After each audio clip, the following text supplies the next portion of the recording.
जो सरकार ने जो कानून बनाए हैं, जिसका पूरा देश जिसका विरोध कर रहा है, और वो जो लोग इस कमेटी में हैं वो इन कानूनों का समर्थन करते हैं, तो क्या मतलब हुआ? ये कमेटी बनाना सिर्फ अपने आप में एक धोखेबाजी है सरकार। हम किसी कमेटी के पास नहीं जाएंगे। सुप्रीम कोर्ट आज सरकार के हाथ की कठपुतली बन चुका है। पूरी तरीके से सुप्रीम कोर्ट सरकार के दबाव में काम कर रहा है। नमस्कार, आदाब, स्वागत है आप सभी का जज्बा न्यूज में और मैं हूं आपके साथ फराह खान।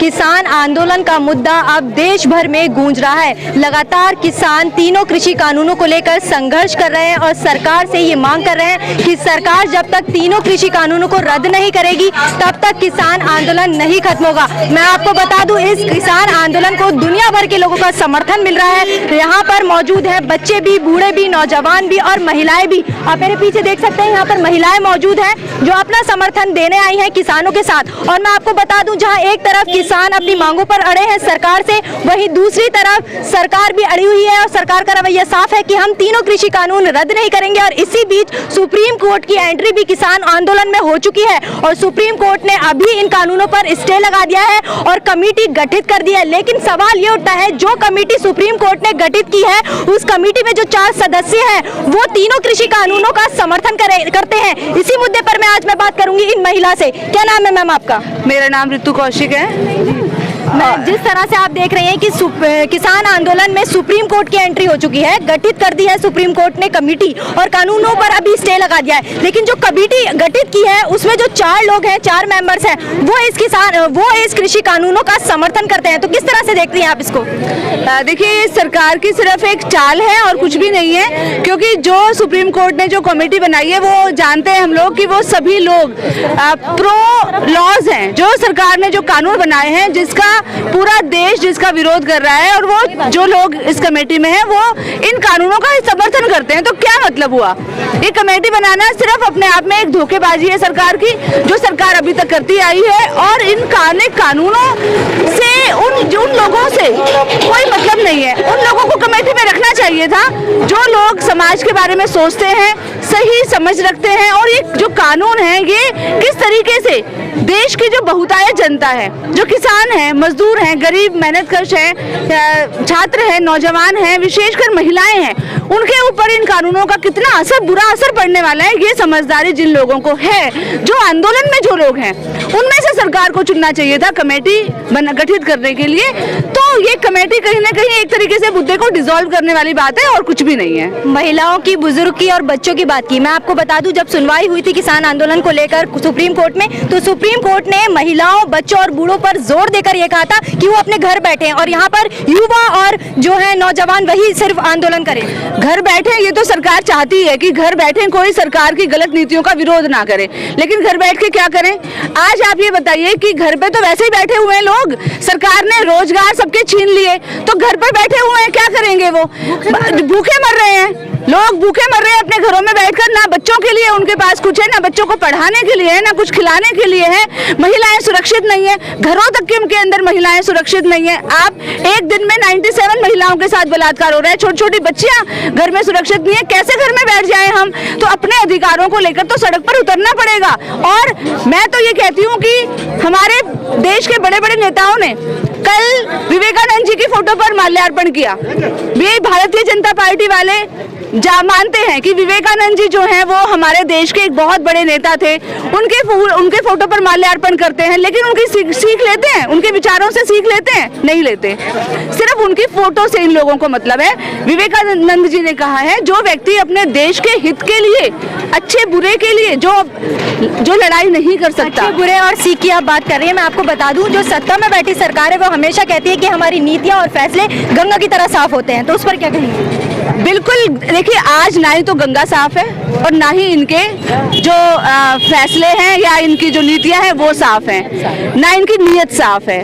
तो जो मैं बात बोल रही थी, विवेकानंद जी ने कहा था वो सबसे बड़ा देशभक्त है, वो सबसे बड़ा राष्ट्रवादी है, जो व्यक्ति इस देश का अन्न खाता है, जो इस देश से सब कुछ लेता है, अपना जीवन जीता है, और उस देश की भलाई के लिए अगर वो व्यक्ति काम नहीं कर सकता, जब देश के ऊपर कोई विपदा आती है, जैसे ये 3 काले कानून सरकार लेकर आई है, सबसे बड़े खतरनाक कानून है, जो देश का व्यक्ति आज इनके खिलाफ आंदोलन में नहीं है ना, वो सबसे बड़ा देशद्रोही है। खतरनाक कैसे है? खतरनाक इस तरीके से क्योंकि इन कानूनों में सिर्फ देश के जो पूंजीपति हैं, और सिर्फ देश के नहीं, विदेशों के भी पूंजीपति घरानों को खुली छूट दे दी गई है इस देश की जनता को लूटने की। ऐसे अन्न जिनका भंडारण जो है वो अमानवीयता है, आलू, प्याज, दाल, चावल, आटा, इनका कालाबाजारी जो कि बिल्कुल अमानवीय है, उन चीजों की आप छूट दे रहे हो पूंजीपतियों को कालाबाजारी करने की, ताकि वो अपने मर्जी के दाम पर बेचे। तो क्या हम खरीद सकते हैं? आप खरीद कह रही है ये कानून इसलिए लाए गए हैं ताकि जो किसान है वो स्मार्ट बनेंगे और आप फ्री हो जाएंगे कि कहीं भी अपना माल बेचे।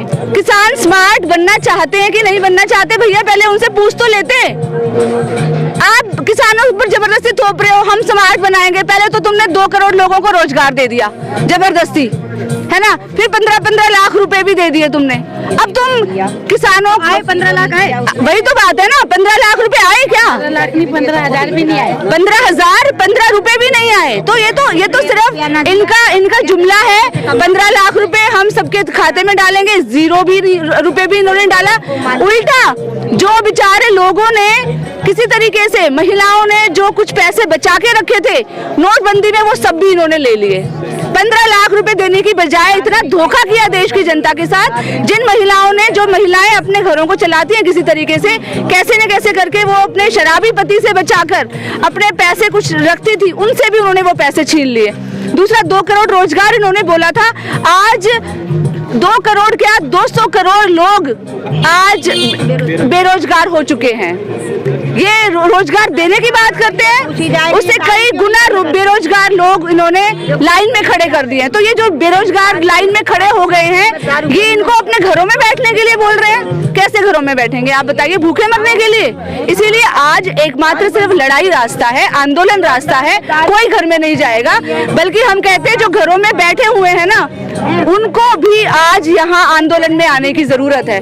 किसी को घर में नहीं बैठना चाहिए आज, क्योंकि आज हमारे पास घर में हम कैसे बैठे हैं आप ये बताओ ना। घर में बैठने के लिए शांति होनी चाहिए, दिमाग में, मन में सुकून होना चाहिए। आज ना ही तो रोजगार है, ना शिक्षा है, ना महिलाओं की सुरक्षा है, कैसे घर में बैठे आप ये बताओ? खाने को लोग मोहताज हो रहे हैं, कोई घर में कैसे बैठ सकता है?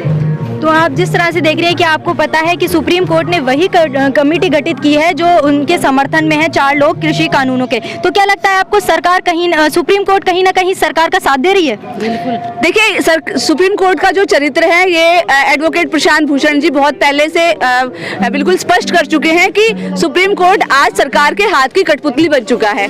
यही हमने शाहीन बाग के अंदर जो घटना हुई उसमें देखा, उस आंदोलन में देखा, और आज ये किसान आंदोलन में सुप्रीम कोर्ट का जो रोल है, ये साफ साफ पता चल रहा है कि सुप्रीम कोर्ट जो एक स्वायत्त संस्था के रूप में हम देखते हैं, लेकिन वो स्वायत्त संस्था आज है नहीं। पूरी तरीके से सुप्रीम कोर्ट सरकार के दबाव में काम कर रहा है और इस आंदोलन को कमजोर करने का प्रयास कर रहा है। लेकिन ये आंदोलन हम किसी कमेटी के पास नहीं जाएंगे। किसानों का ये पूरा प्रण है कि कोई भी कमेटी जो है वो कोई कमेटी के पास जाने वाले नहीं है, क्योंकि पहली बात तो ये है कि सरकार केंद्र बात को नकार देंगे आप।